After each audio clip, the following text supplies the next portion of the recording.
You hear me out? The card that I just brought you, in my opinion, just changed the whole game when it comes to this series. Feel me? Now, this card, bro, it got the looks. I ain't gonna lie, it got the looks, feel me? It got the style, it got the sound, it got the power to back it up. And to introduce something for this first time ever.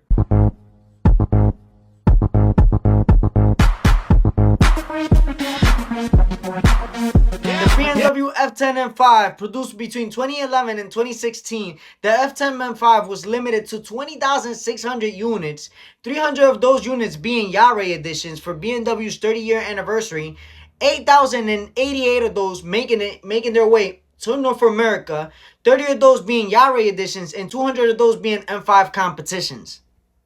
You heard that? M5 competitions.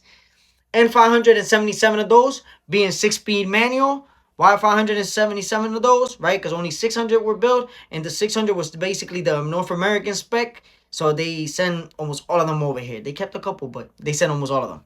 Now, something that I did point out, if you was paying attention, right? The F10 M5 was the first in the series to introduce a competition package. Like, the first ever competition package, right? It was also the first in the series to introduce a twin turbocharged 4.4 liter V8. Feel me? Sounding like this.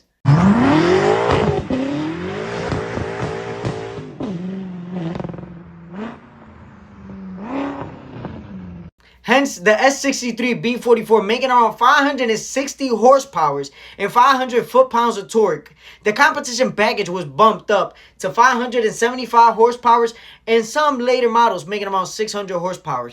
Paired with a 7-speed DCT, it had a 0 to 60 of roughly 4.2 to 4.4 seconds, topping out at 155 miles an hour limited and delimited around 190 miles an hour.